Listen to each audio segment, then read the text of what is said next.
Main issue शुरुआत हुई parliament से कुछ दिन पहले।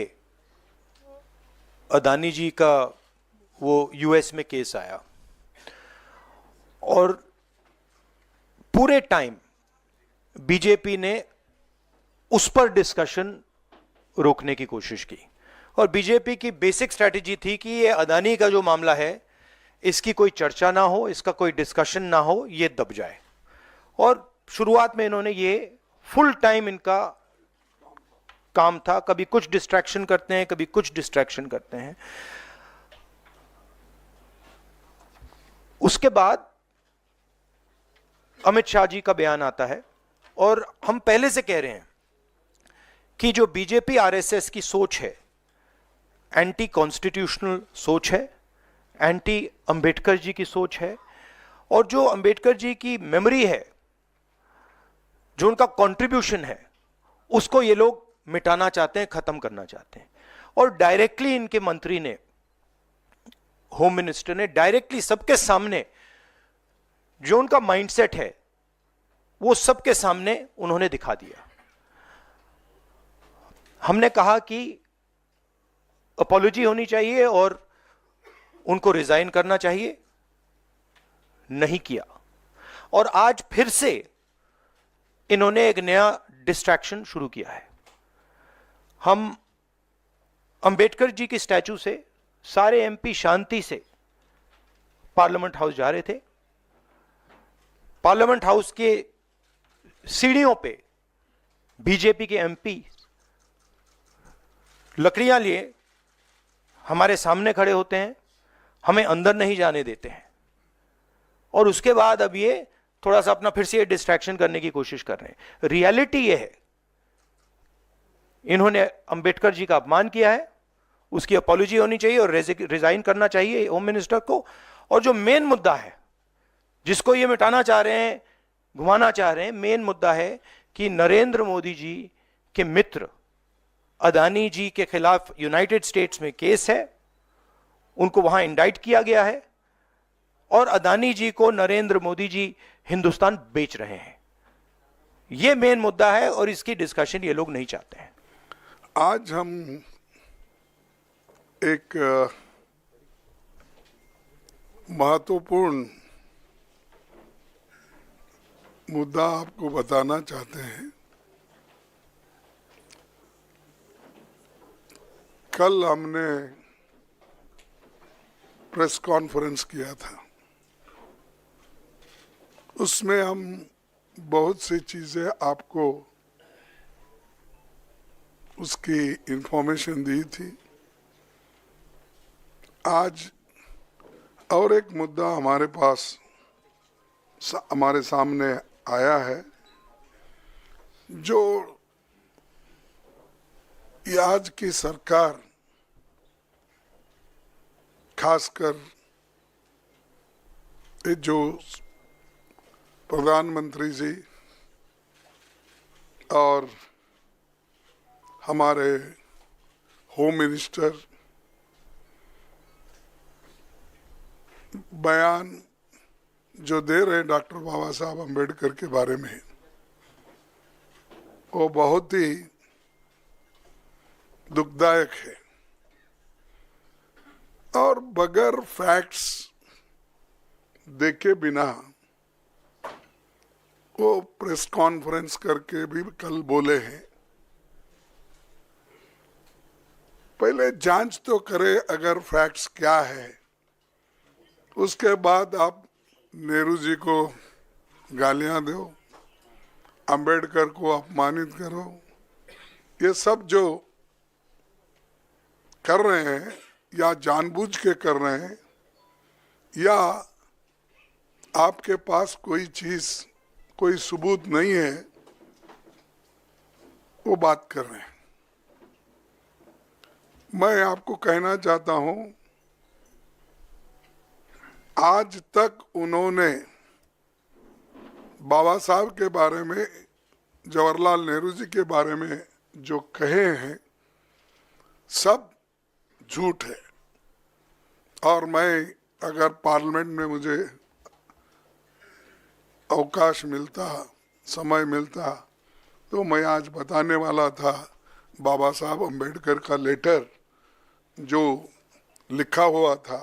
हमारे चितड़े एक उनके दोस्त थे जो पीपल्स एजुकेशन सोसाइटी और सिद्धार्थ एजुकेशन सोसाइटी उसके रजिस्ट्रार थे।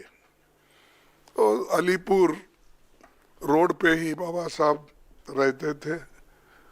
वहाँ से उन्होंने एक खत अपने दोस्त को लिखा और उसमें स्पष्ट बताया कि इलेक्शन 52 का कैसा हुआ, क्या हुआ, वो तो उसमें है, मैं बाद में बताऊंगा, आज उस पर जाने का नहीं है। लेकिन आज जो घटना घटी, हम रोज पहले से ही सदन में गड़बड़ नहीं होना, सदन में जो मुद्दे रखे जाते उसका चिंतन होना, इसीलिए हम कोई हाउस, बोथ द हाउसेस में कोई डिस्टर्ब करने का कोशिश नहीं किए। 14 दिन तक हमने अपना जो हाउस चलाने के लिए जो हमारा एक दृढ़ संकल्प था, हमने करके रोज हम प्रोटेस्ट करते थे। और रोज हमारे पास मेन मुद्दा था कि जो अदानी इस देश को लूट रहा है और उसको लूटने जो दे रहे हैं लोग, उनके ऊपर हमारा हमला था। लेकिन बीच में जब संविधान की चर्चा आई, उस वक्त शाह जी को कहाँ से समझ में आया, किसने ध्यान दिया या मुझे वो मालूम नहीं, और उन्होंने भगवान की व्याख्या भी अलग कर दी। अंबेडकर के बारे में या कोई लीडर के बारे में कोई बोलता है, अगर कोई पूजनीय है तो उनके बारे में अगर कहते हैं तो उन्होंने डॉक्टर बाबा साहब अंबेडकर का मजाक उड़ाया। क्या कह के कि भाई अंबेडकर अंबेडकर अंबेडकर अंबेडकर बोल के कितने बार बोलते हो?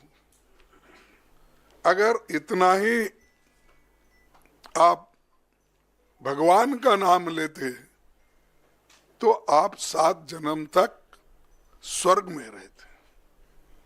ये मानसिकता अगर किसी पॉलिटिकल पार्टी की है, किसी लीडर की है, ये सोच, ये निंदनीय है। आई कंडेम इट। ऐसी चीज अगर देश को आप सिखाएंगे, ये भी आधुनिक युग में, नहीं तो ऐसा ही मैं भी कहूँगा कि उनके पास भी बहुत से लोग हैं, बगैर अब अदानी को पोर्ट, एयरपोर्ट, रोड, ये जमीन के ऊपर जमीन के नीचे जो कुछ है दे रहे हैं ना, वो सिर्फ रोज उसको बोलना चाहिए, भाई ये तू पैसा किसा कमाने का मत कर, रोज उठ के वहाँ जा, जो जगह मिली वहाँ पर सिर्फ नमस्ते करते ही बैठो, पैसे आ जाएंगे, खोदने की जरूरत नहीं। लेकिन ये बोलने के बाद उन्होंने गलती हुई ये मानने को तैयार नहीं थे। और हमने भी आपसे कल यही कहा कि भाई जब वो मानना, हमारी जो डिमांड है कि रिसिग्नेशन देना चाहिए, नहीं है तो कम से कम हमारे प्रधानमंत्री जी उनको बर्खास्त करना चाहिए। लेकिन हमको मालूम हुआ वो बर्खास्त करने वाले नहीं है, इन्हों छोड़ने वाले नहीं। तो इसीलिए हमने ये मुद्दा जनता तक पहुंचाने के लिए सभी हमारे पार्टी के नेता राहुल गांधी जी, प्रियंका जी, पार्टी के सभी एमपीज और राज्यसभा के मेंबर सभी मिलके इस मुद्दे को हमने उठाया। हमने कहा जो शाह ने कहा ये गलत है, वो माफी मांगना चाहिए। आज सारे हिंदुस्तान में इसके बारे में प्रोटेस्ट हो रहे हैं। कई लोग, कई बच्चे मर रहे हैं और ये इनका मंशा है कि इशू को डाइवर्ट करने के लिए वो दूसरे मुद्दे उठा रहे हैं। आज हमारा प्रोटेस्ट था, हम बाबा साहब अंबेडकर के स्टैचू से, उनके मूर्ति से निकले और हम एक शांत तरीके से लाइन में हम आ रहे थे, लेकिन उनको क्या सूझा मुझे मालूम नहीं।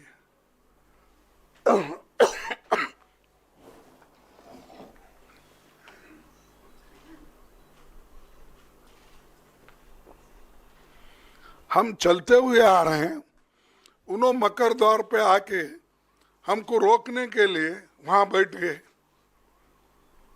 और हम पार्लियामेंट को टाइम भी खत्म हुआ था और 5 मिनट बाकी थी, इसलिए हम अंदर जाना चाहते थे, लेकिन उन्होंने दरवाजे पे रोका और ऐसा कि उन्होंने अपना मसल पावर दिखाने के लिए इतने सारे वहां पर उनके पुरुष एमपीज थे, पूछो मत।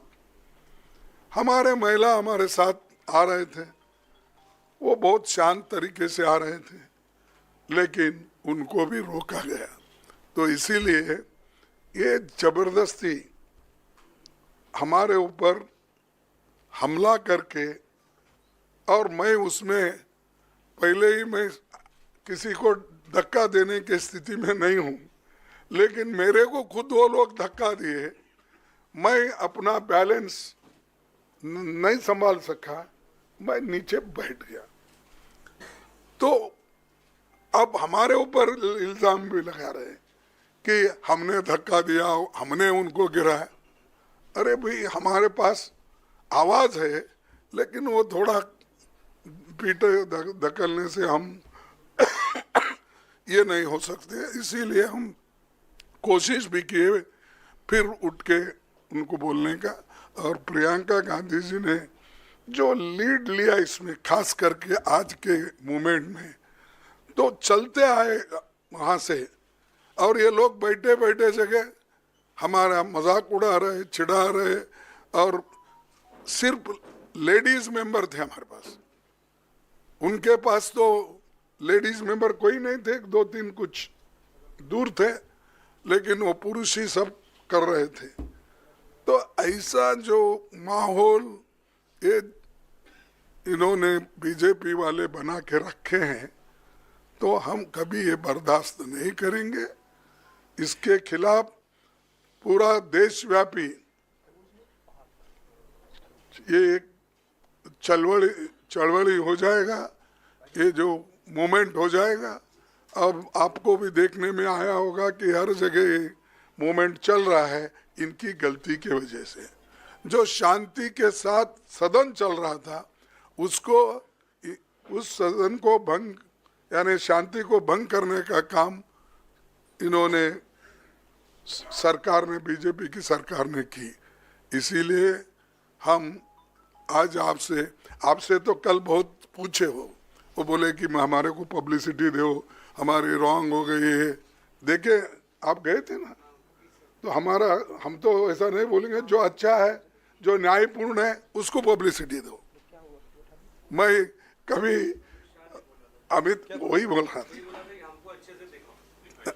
उन्होंने कहा था, नहीं, उन्होंने कहा था, देखो खरगे जी ने तोड़ मरोड़ के ये पेश किया है, इसीलिए वो मेरे छवि को ये होता है, इसीलिए आप भाइयों तोड़ मरोड़ के मत दिखाओ मेरे को।